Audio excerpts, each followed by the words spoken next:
Welcome creatives, Michelle here. I have a beautiful Bunny Farms Easter wreath for you today. Now this Deco Mesh wreath is absolutely gorgeous. It's stunning with blue, whites, and neutrals. Stay tuned and I'll show you how to make it. To get started on today's Easter wreath, you will need a 14-inch wire wreath form and some full-length pipe cleaners. You're going to need 18 of them. You're going to want to add your pipe cleaners to your wreath form, and that's really easy to do. On each crossbar, you're going to add a pipe cleaner to the two bars closest to the center and a pipe cleaner to the two bars closest to the outside. And then in between those crossbars, you're going to add an additional pipe cleaner on the two bars on the outside. Once you're done, you should have a total of 18 pipe cleaners attached. Now I have all the pipe cleaners on the inner two rings pulled to the inside. I'm going to start loading our wreath from the outside. For our base today, I'm going to be using this 10.5 inch at 10 yards jute mesh. I did pick this up from Craft Outlet. You can also get this from Hobby Lobby or Michael's. You want to cut the entire roll into strips at 20 inches. You should be able to get 18 pieces. I have my mesh laid out. Now I like to cut my mesh with a rotary cutter. This gives me a really clean cut and reduces the chance of fraying. You can also use a really good pair of scissors.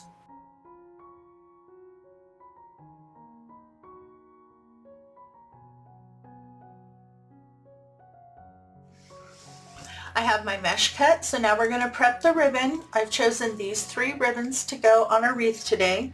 This one I did pick up from Costco this year in their spring collection. It's 2.5 inches at 50 yards. This one I also picked up at Costco. This is 1.5 inches. It's kind of sheer. I really like that navy blue. And this one I picked up from Craft Outlet, 1.5 inches. This is my favorite. They're Royal Canvas by Really Good Ribbon. On these two, which are my accent colors, you want to cut 6 pieces each at 12 inches and dovetail their ends. On our main ribbon, you want to cut 12 pieces at 12 inches and dovetail their ends. Now a trick that I like to do to help me cut a lot of ribbon in a short time is I go ahead and measure out my first piece. I fold the ribbon onto itself. That right there gives me 2 pieces. Then I just continue to fold it onto itself until I have enough ribbon that I need. So that's 3, 4, 5, and 6.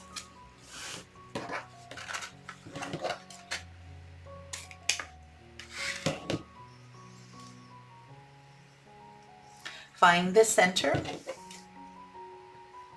You do need good scissors to do this, ones that can cut through multiple layers. I did pick these up from Amazon. They are listed in my Amazon associate shop and they were only like $17, $18, not too expensive.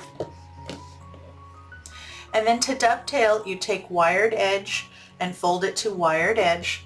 And then I come down on the folded area about 1/2 inch and cut up to the point. And that gives you a beautiful dovetail. In the description box below is a detailed list of all the tools and materials used in today's project.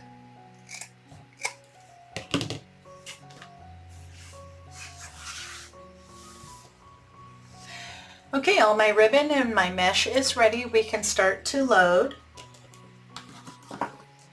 Now we're going to be doing the woodland ruffle. You want to start at one end, do a nice curl, usually go around twice, and then I like to pinch it right in the center.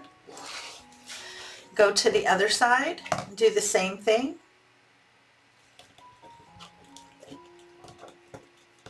And then the distance in between, you want to scrunch and pinch as you move away.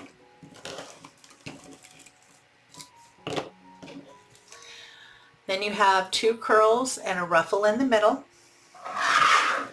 Place that into your pipe cleaner.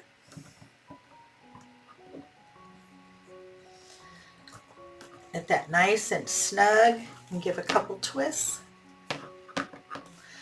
Okay, now this one is right on the crossbar, so on the outside ring this one is not going to get ribbon.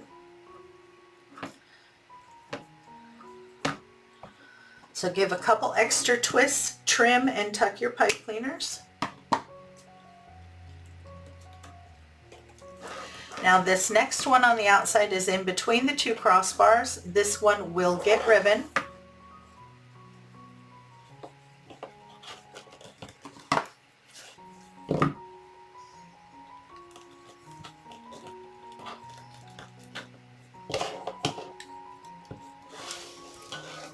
Now if you have good hands, of course you can hold this in your hands and do it and not use the clip. I need help because I have arthritis, so I like to use the clip, but that is completely up to you.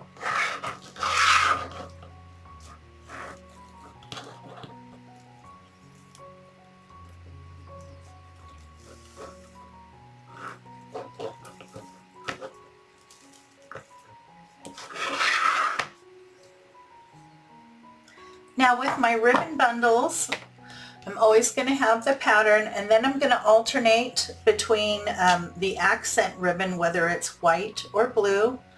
I'm just going to lay it down, find the center, and scrunch. I like to kind of pull everything down because I'm going to have it all facing to the outside of the wreath, and then put that on top. Now I have over the years done both ways where I put my mesh and the ribbon in at the same time, but I have come to the conclusion that I like to put my mesh in and then put the ribbon on top. For me it seems to lay better, but that is just personal choice.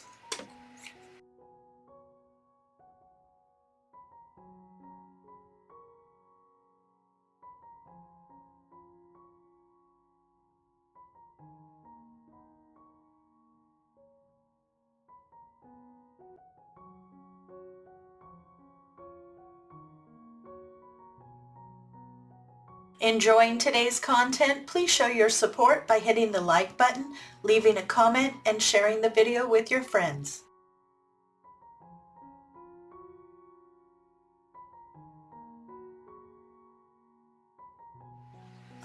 I have my outer ring complete. Now I'm starting to go to my inner ring.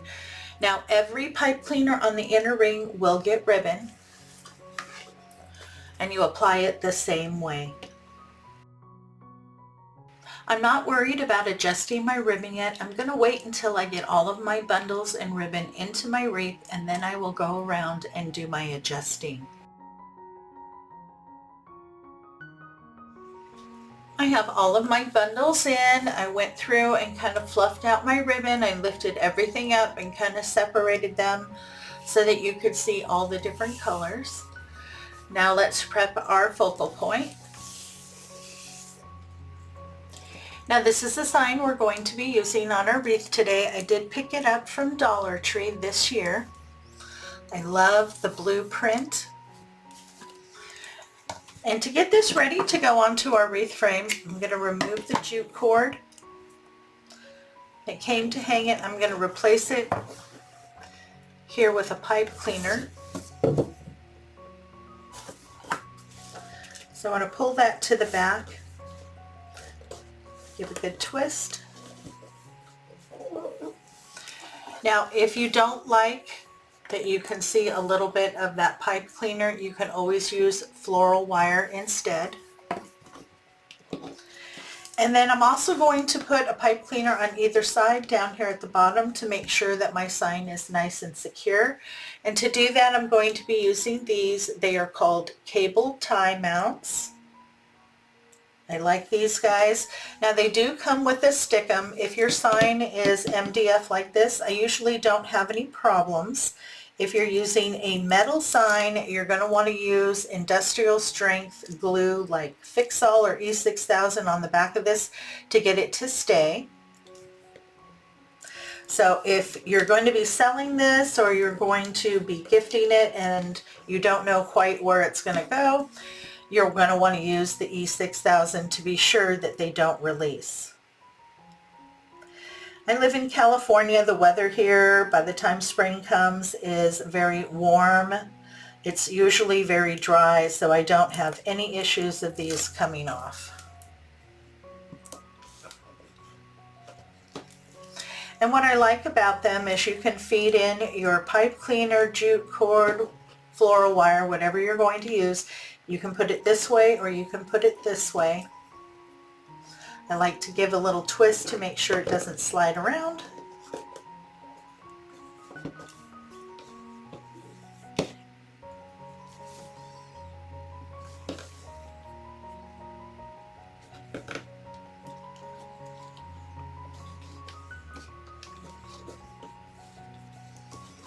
Okay.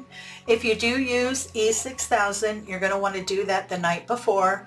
It takes 24 to 48 hours for that to fully cure. Our sign is all ready to go onto our wreath form. I have my sign on. I went through and adjusted my ribbon again, made sure to pull it out. Now I've been looking at it and I feel like it needs a bow, so we're going to go ahead and add a bow. So let's go ahead and make our bow. I'm going to be using the Easy Bow Maker. I really like this machine. It helps to hold everything. I do have arthritis, so it makes it hard for me to make bows, and this is my favorite tool. I'm going to be using the same 3 ribbon. I'm going to start here with this really pretty floral. Now on this wreath, I don't want my tails to be too long, so I'm only going to measure them at about 6 inches. Pinch and twist. Now on your tails, the nice side of your ribbon should be facing up, but once you come through and you go to make your loops for your bow, the nice side of your ribbon should be facing down. Now I'm going to make 2 loops on either side with this ribbon, about 4 inches. Enjoying the content and want to see more? Make sure to hit the subscribe button. When the notification bell pops up, if you hit that too, YouTube should let you know every time I upload new content. Next, I'm going to go to the really pretty blue sheer. I'm going to do my tails here at 6 inches. And with this ribbon, I'm going to do 2 loops on either side. Same length, about 4 inches.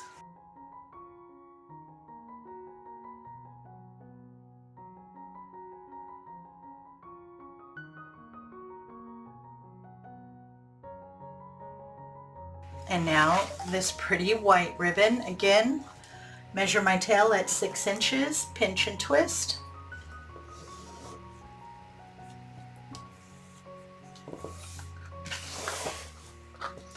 And with this ribbon, I'm only going to do 1 loop on either side at 4 inches.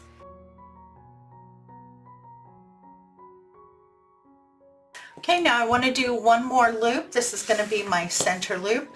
I'm going to do it the same length.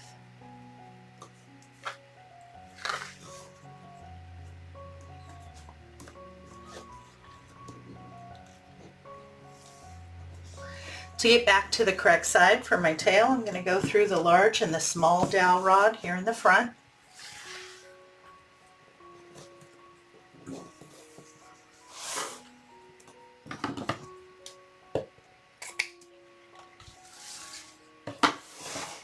Take a full length pipe cleaner. You want to slide it down till you get next to your dowel rods.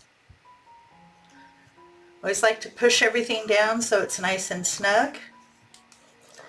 And then lift out. You need to make sure you have that 1 little piece for your center loop on the correct side, otherwise your bow will fall apart. Grab those pipe cleaners, pull it around to the back, get it nice and snug, and twist it down.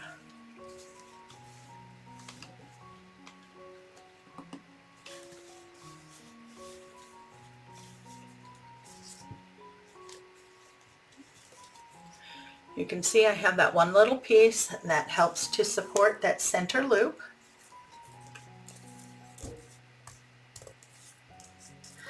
I like to hold in the center and then just go around and open up and separate all of your loops and pull your tails down. If you need to do any adjusting, go right down to where it comes out. That's where you can do your twisting, pulling, whatever you need.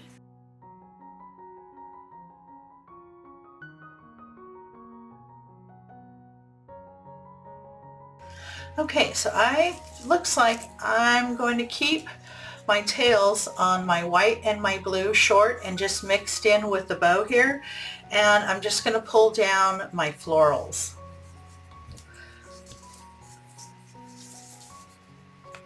So when I do that, I want to keep those tails close to the same length as my loops so they blend in. So I'm going to shorten these a little bit.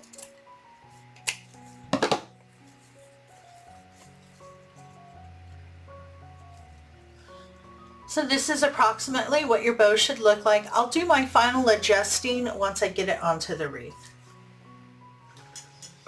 I have my bow on and I'm really happy with that. I think it looks so pretty.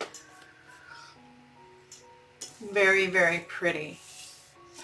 I like the fact that I can still see that neutral base and then highlight it with all those beautiful ribbons and sign. Absolutely gorgeous. Beautiful blue, white, and neutral Easter wreath.